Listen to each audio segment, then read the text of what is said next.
Hello guys, इस video में हम लोग आरआरबी के मॉक टेस्ट को देंगे। और यह जो मॉक टेस्ट है दोस्तों, यह हमारे अणु और परमाणु पे बेस पूरा मॉक टेस्ट है। इसमें हम लोग उस रिलेटेड 40 क्वेश्चन को देखने वाले हैं। तो चलिए वीडियो को बिना देर किए स्टार्ट करते हैं। और आप भी एकदम बिल्कुल सही से मॉक टेस्ट को दीजिए फेयर तरीके से। ओके दोस्तों, और अगर आप दे देते हो सही सही मॉक टेस्ट तो आप हमें कमेंट करके बता सकते हो कि आपने कितने क्वेश्चन सही सही किए हैं।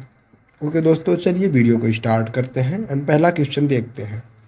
आपका पहला क्वेश्चन है दोस्तों, यहाँ पे परमाणु के केंद्र में कौन सा कण पाया जाता है? परमाणु के केंद्र में कौन सा कण पाया जाता है? जी बिल्कुल सही जवाब दोस्तों आपका। कौन कौन से कण पाए जाते हैं?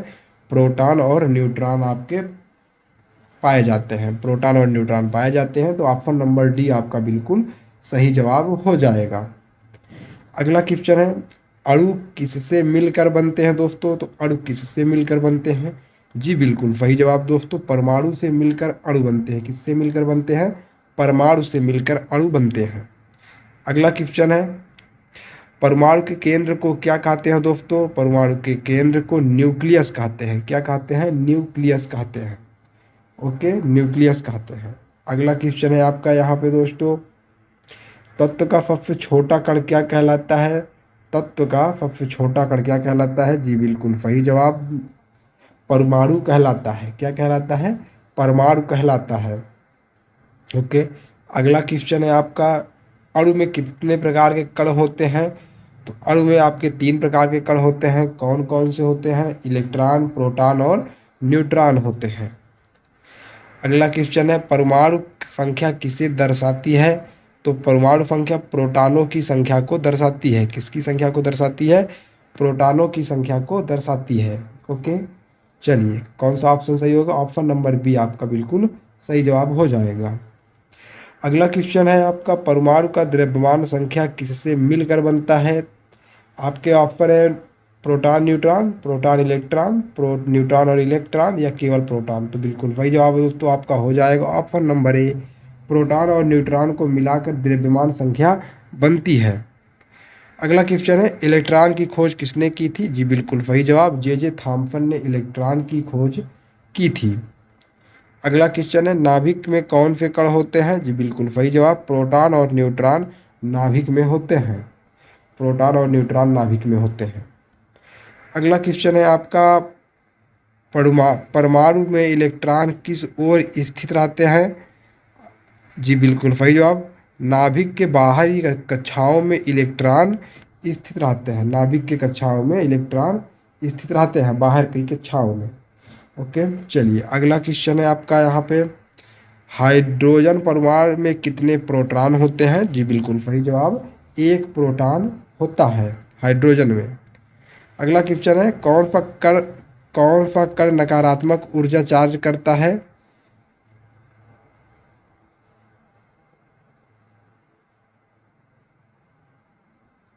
कौन सा कण नकारात्मक ऊर्जा को चार्ज करता है?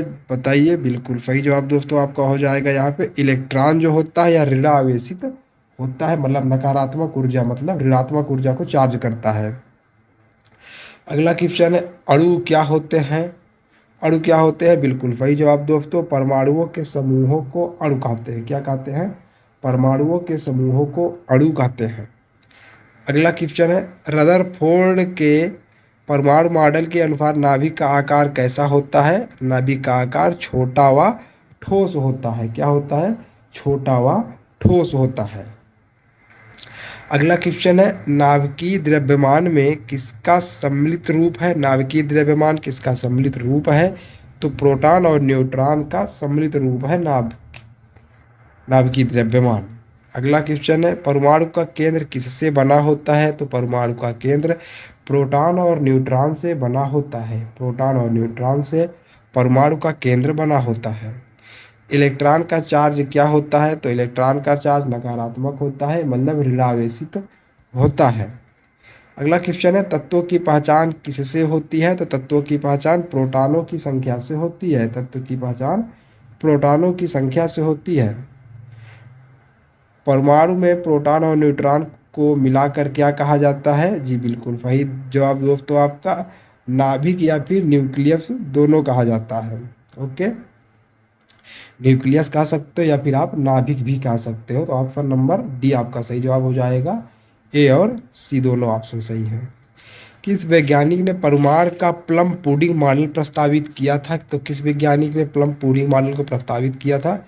जी बिल्कुल सही जवाब जे थॉमसन ने किया था। जे थॉमसन ने किया था। अगला क्वेश्चन है, रदरफोर्ड के परमाणु मॉडल में नाभिक के चारों ओर कौन से कण परिक्रमा करते रहते हैं? तो इलेक्ट्रॉन चारों ओर परिक्रमा करते रहते हैं नाभिक के। बिल्कुल सही जवाब आपका। अगला क्वेश्चन है, परमाणु की स्थिरता में कौन सा बल महत्वपूर्ण कार्य करता है? तो बिल्कुल सही जवाब दोस्तों, न्यूक्लियर बल जो होता है, न्यूक्लियाई बल जिसको बोलते हैं, या जिसके कारण क्या होता है, सभी परमाणु एक बल के कारण बंधे रहते हैं और अपनी कक्षा को छोड़कर नहीं जाते हैं जब तक उस पर कोई एक्स्ट्रा फोर्स न लगा जाए। अगला क्वेश्चन है आपका, नाभिकीय संलयन जिसको न्यूक्लियर फ्यूजन में क्या होता है? जी बिल्कुल सही जवाब दोस्तों आपका, हल्के नाभिकों का मिलन होता है। क्या होता है? हल्के नाभिकों का मिलन होता है न्यूक्लियर फ्यूजन में। अगला क्वेश्चन है, नाभिकीय विखंडन में क्या होता है? तो नाभिकीय विखंडन में भारी नाभिकों का विभाजन होता है। छोटे नाभिकों का तो मिलन होता है, लेकिन भारी नाभिकों का विभाजन हो जाता है। ऑप्शन नंबर बी आपका सही जवाब है। तत्वों की आवर्तसारणी किसने बनाई थी? तो तत्वों की आवर्तसारणी दिमित्री मेंडलीव ने बनाई थी। किसने बनाई थी? दिमित्री मेंडलीव ने बनाई थी।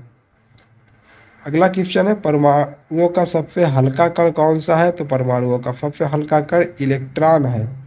दिए गए ऑप्शन में से कौन सा ऑप्शन सही है? सी ऑप्शन इलेक्ट्रॉन है। अगला क्वेश्चन है, परमाणुओं का अधिकांश स्थान किससे भरा होता है? तो खाली स्थान से भरा होता है। सबसे ज़्यादा स्थान खाली होता है परमाणुओं में।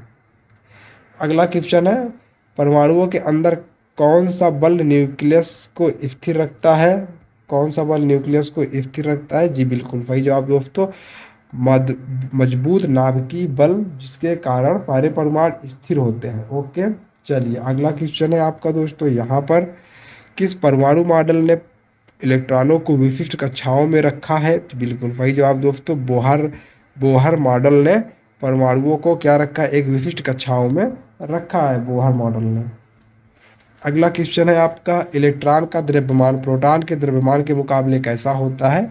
बहुत कम होता है। क्या होता है? बहुत कम होता है इलेक्ट्रॉन का द्रव्यमान प्रोटॉन के द्रव्यमान की अपेक्षा। परमाणुओं में इलेक्ट्रॉन किस बल से बंधे होते हैं? तो जी बिल्कुल सही जवाब दोस्तों, विद्युत बल से बंधे होते हैं। अगला क्वेश्चन है, परमाणुओं के भीतर ऊर्जा का न्यूनतम स्तर कौन सा है? तो परमाणुओं के भीतर ऊर्जा का न्यूनतम स्तर आपका ग्राउंड स्टेट है। क्या है? ग्राउंड स्टेट है।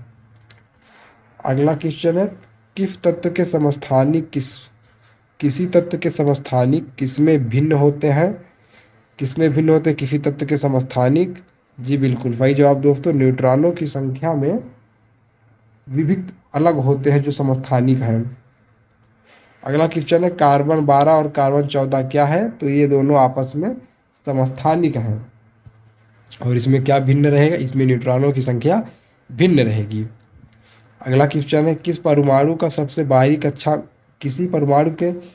बाहरी कक्षा में कितने इलेक्ट्रॉन हो सकते हैं? सबसे बाहरी कक्षा में कितने इलेक्ट्रॉन हो सकते हैं दोस्तों, बताइए। जी बिल्कुल सही जवाब दोस्तों, 8 इलेक्ट्रॉन रह सकते हैं किसी के बाहरी कक्षा में। अगला क्वेश्चन है, द्रव्यमान संख्या किसे दर्शाती है? द्रव्यमान संख्या प्रोटॉन और न्यूट्रॉन की कुल संख्या को दर्शाती है। अगला क्वेश्चन है, नाभिक के चारों ओर इलेक्ट्रॉन किस कक्षाओं में पाए जाते हैं? ऊर्जा स्तर या फिर कक्षाओं में पाए जाते हैं? किसमें पाए जाते हैं? ऊर्जा स्तर में पाए जाते हैं। अगला क्वेश्चन है, आइंस्टीन की सापेक्षता के सिद्धांत के अनुसार द्रव्यमान और ऊर्जा के बीच का समीकरण क्या है? जी बिल्कुल सही जवाब दोस्तों, E बराबर mc स्क्वायर है। क्या है? E बराबर mc स्क्वायर है। ऑप्शन नंबर ए आपका सही जवाब रहेगा। अगला क्वेश्चन है आपका, परमाणु का इलेक्ट्रॉनिक विन्यास किसे दर्शाता है? परमाणु का इलेक्ट्रॉनिक विन्यास किसे दर्शाता है? जी बिल्कुल सही जवाब दोस्तों, विभिन्न कक्षाओं में इलेक्ट्रॉनों की व्यवस्था को दर्शाता है। क्या करता है? विभिन्न कक्षाओं में इलेक्ट्रॉनों की व्यवस्था को दर्शाता है। अगला क्वेश्चन है, परमाणु की आवर्त सारणी में तत्वों को कैसे व्यवस्थित किया जाता है? बिल्कुल सही जवाब दोस्तों, परमाणु संख्या के रूप में व्यवस्थित किया जाता है। अगला क्वेश्चन है, बोहर मॉडल के अनुसार जब एक इलेक्ट्रॉन ऊर्जा स्तर से निम्न ऊर्जा स्तर पर जाता है तो वह क्या होता है? जी बिल्कुल सही जवाब दोस्तों, आपका ऑप्शन नंबर बी आपका बिल्कुल सही जवाब हो जाएगा। ऊर्जा का उत्सर्जन होता है। जब वह उच्च ऊर्जा स्तर से निम्न ऊर्जा स्तर पर जाता है, ऊर्जा का उत्सर्जन होता है।